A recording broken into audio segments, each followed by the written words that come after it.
Trojans Live is brought to you by Cooper Tires. Count on Cooper, an American company since 1914. Now here are Jordan Moore and John Jackson. Hello and welcome everybody to Championship Week on Trojans Live. We are on ESPN LA 710 and Facebook Live. Thank you for joining us. USC football is preparing for the Pac-12 championship game against Stanford on Friday. We'll talk to the head coach Clay Helton and defensive back Ajani Harris. Plus, men's water polo is hosting the NCAA tournaments. We'll get a preview from the dynamic Edwards brothers a little later on. The drum major is coming. Men's volleyball head coach Jeff Nygaard is here. It is a big show. I am Jordan Moore alongside John Jackson. JJ, let's get right to the coach since we've only got him for the first segment tonight. He's hard at work, deep into preparation. This brought to you by Ralph's, your holiday grocery headquarters. Visit Ralphs.com to download daily deals, recipes, and more. With Ralph's 25 merry days, you can even win free groceries for a year. Learn more at Ralphs.com. All right, Coach, saw today, first USC coach in history to start with back-to-back 10-win seasons. Congratulations on that. I know you're trying to make it 11. How was your bye week? You had a chance to soak in that regular season a little bit, but now you're on to the postseason. Yeah, definitely. Our staff and our team is so excited to be back in the Pac-12 championship game and have an opportunity to be Pac-12 champions. Obviously, we're going to face a really good Stanford team that's red hot right now. But to be up in San Fran and have a chance to bring home a title, that's what you want. That's why we came here, is to win championships. And what a great statement to the end of our season this would be, to bring home a Pac-12 title. You know, compare the Stanford team to what you saw in week 2. I mean, obviously it's a different team. You guys are a different team as well. Compare what you're seeing from them differently now compared to when you saw them the first time. Yeah, two things stand out for me. One, defensively, I think in the last 7 ball games they played really, really good football. They beat 2 top 10 teams in the last 3 weeks in Washington and Notre Dame, respectively. And it really was their defense that played lights out. We saw Notre Dame firsthand, and for them to be able to shut down the quarterback in the running game of Notre Dame, I thought was ultra impressive. They're so strong down the middle of their defense with Harrison Phillips, Okereke, and Reed. That's what you want. You want strength down the middle of the defense, and they got it. Then the other thing that really stands out for me is a Southern California prospect in KJ Costello and how he's playing offensively. You usually walk in there and go, okay, hey, where's the running back at? Let's go get him. Right.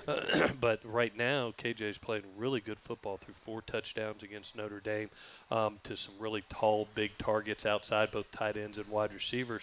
And when you bring that run/pass combo, it makes them a lot tougher to defend. And you can see their brand of football from great running game, being able to get it to big targets, playing good defense. That's been Stanford football, and they're carrying it into the championship game. Yeah, you said you watched that Stanford-Notre Dame game on Saturday. It was going on at the same time, though, as the Apple Cup. And when it starts, obviously, you don't know who you're playing. Set the stage for me. Okay, we're in the Helton household. Are we going 2 TVs? Or are you just furiously flipping back and forth? How'd that look? I had 3 TVs. 3 TVs 3 TVs. So I had my daughter is home. Obviously, my older son is at this USC, but my daughter is at the other USC in nursing school at South Carolina. So it was South Carolina Clemson.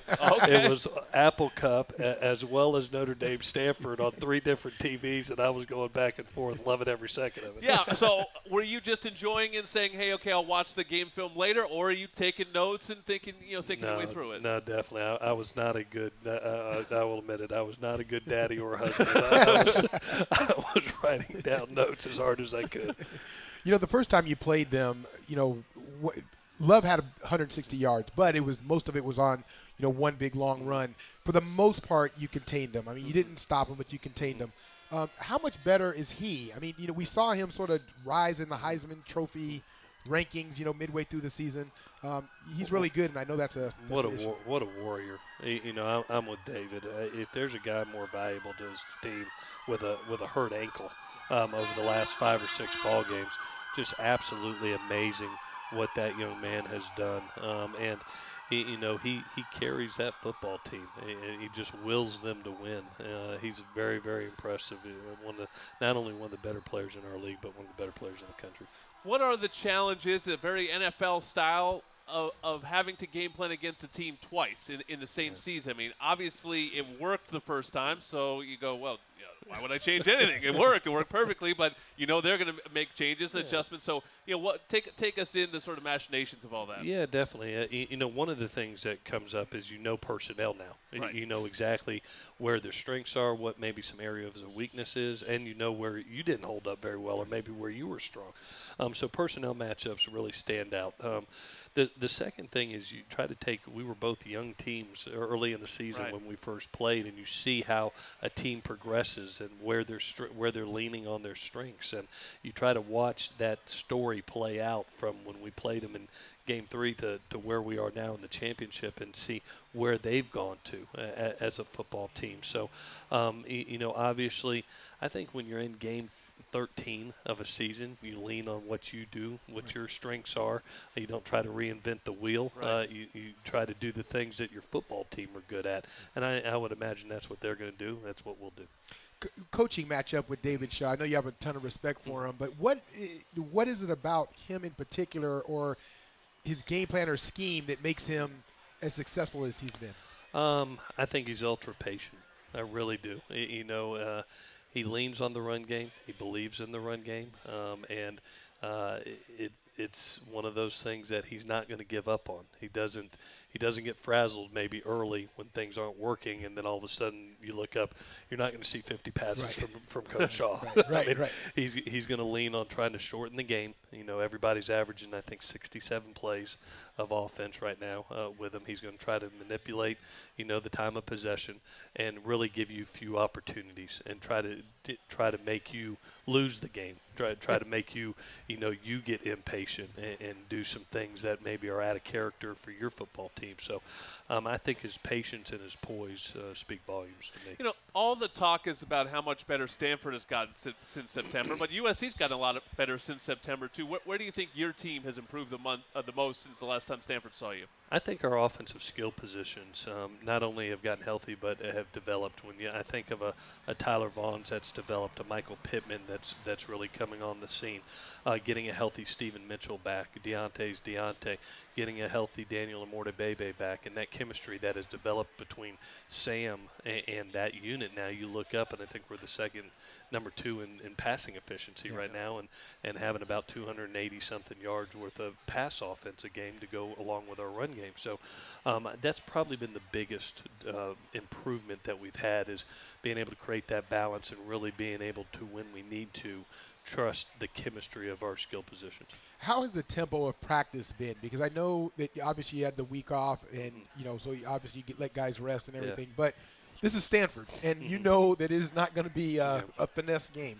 How do you go about that type of preparation, getting ready for a physical team like this? Yeah, we've actually practiced with each other, both ones and twos, and both offensively and defensively, giving our defense the best look that we can offensively, with good runners, great offensive line, as well as putting our best defensive players out there and them servicing the offense. So a lot of kind of NFL philosophy of being able to work back and forth, trying to give each other the best look this week that we can give.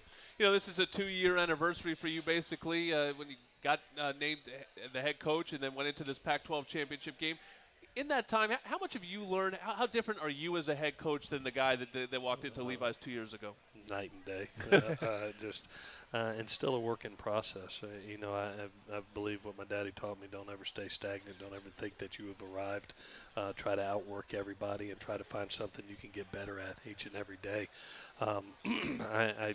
I learned from that first Pac-12 championship game that you can't do it all. There's too many balls to juggle. And being the head coach of USC, that you got to trust the men around you as coordinators and players and let them do their job. Try to be a manager and a CEO of a program rather than trying to keep your hands on everything. And just trust the men that you're surrounded by. You brought them here. You trust them. They can do the job. And so I've learned a lot. And continuing to grow. Expand on just, you're going to have a couple situations you have to deal with after this season is over, and it might be too early to talk about this. But for guys that are, that could possibly leave and go to the NFL, those type of situations, is it tough to keep them from getting distracted at this time of year? Because, for them personally, their life could change in just over a month. Well, we've got so much. This game means so much to us, and we're fortunate because we have not been a Pac-12 champion since 2008. Getting our 11th win on the season, I think that's only happened 13 times in the history of the school out of 125 years. To be able to bring that Pac-12 title back, this is important to this football team. And a lot of those juniors, and this is a really good junior class that we have, we made a commitment to ourselves early in the season that, hey, we're going to focus on the team success. Individual success is only a byproduct of the team's success. And when we get done winning a championship, then we'll sit down and we'll see what's best for not only our team but for each individually personally. All right, well, this is it, the Pac-12 championship game on Friday, 5 p.m. kick on ESPN up at Levi's Stadium in Santa Clara. Come up, join us, bring that Trojan family up to the Bay. If not, you watch it on TV or listen to JJ and I on the radio. I know one of your favorite players is next. Janie Harris coming up on Trojans Live.